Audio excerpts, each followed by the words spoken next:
Hey, what's up, everybody? It's Thomas. So it's October 25th. Getting really close to Halloween. I've been wanting to do a few videos. I haven't really had time. So I thought today I would do my first random vlog, which basically, anytime something cool or something that I think is cool, I hear about or find out about, it's totally random, anything, I'm going to do a video of it. So I have three things to talk about today. First thing is something I heard on the radio this morning, or this afternoon, that I thought was kind of interesting.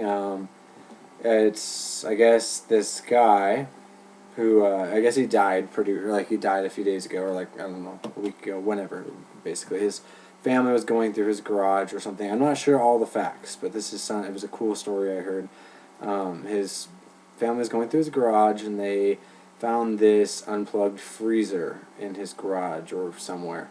And they checked inside, and they found human remains, female human remains. So I guess they looked into it, and it was the remains of his girlfriend, who, I guess it was back in I think the 80s, maybe? I don't know, 20-something, 30 years ago or something like that.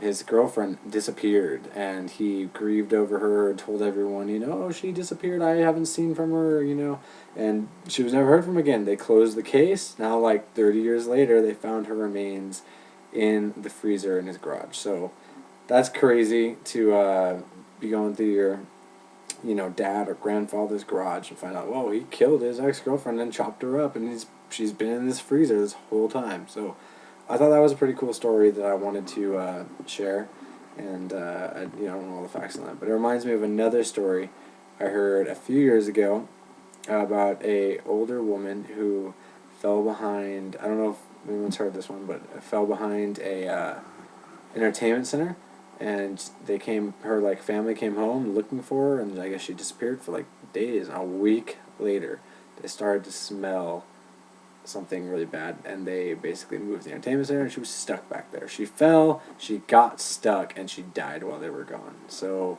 or I think maybe she had a heart attack, I'm not sure, but basically she got stuck and she died. So that sucks. That's crazy to come home and she's behind the entertainment center this whole time you've been looking for.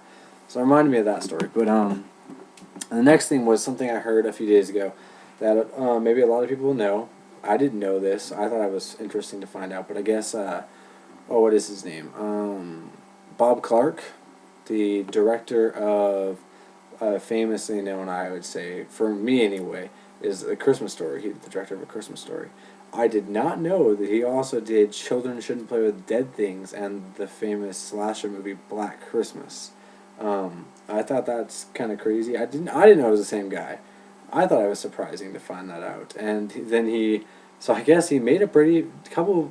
Children Shouldn't Play with Dead Things isn't really famous or anything, but it's a pretty well known little zombie movie.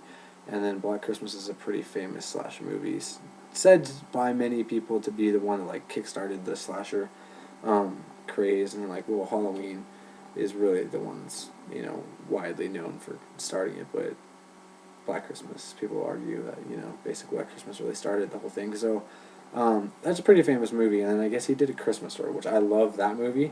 And then he moved on to do movies like Baby Geniuses and Baby Geniuses 2, and what was it, Karate Dog? I don't know, but so that was interesting to find that out. But actually the really interesting thing was when I found that out. Someone told me that basically Bob Clark and John Carpenter used to be pretty good friends, and there was an interview with Bob Clark, and he was talking about how him and John Carpenter used to do things together, little projects together and whatnot. And after he did Black Christmas, John Carpenter was all talking to him, and he was like, "Hey, what movie do you think you're gonna do next? What kind of you can do a horror movie?" And he's like, "No, I don't think I want to do any more horror movies. I'm pretty much done with it." And I guess he's like, "Well, what if you were to do another horror movie?" John Carpenter was like, "If you were to do another horror movie, what would you do?" And I guess he's like, "Oh," he claims to have said, "I would do a Halloween movie," and I laid out basically the idea for Halloween, John Carpenter's Halloween.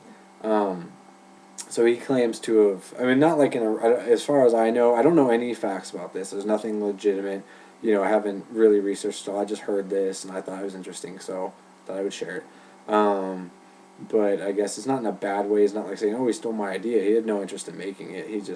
He laid down the groundwork for Halloween. But even if he did steal it, like, the thing that made that movie so famous was the amazing directing and the music. So it's like, story was great, but it wouldn't have been nearly as good without John Carpenter's talent. So it's not like it really matters, but it was just an interesting idea, something interesting I heard and I didn't know about.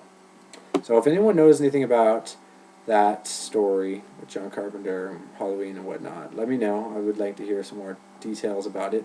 And lastly, Halloween Captain Crunch. Halloween Crunch. I thought this was awesome at Walmart. I just went and bought some and it's delicious. Turns your milk green and it's really cool. So thanks for watching, everybody.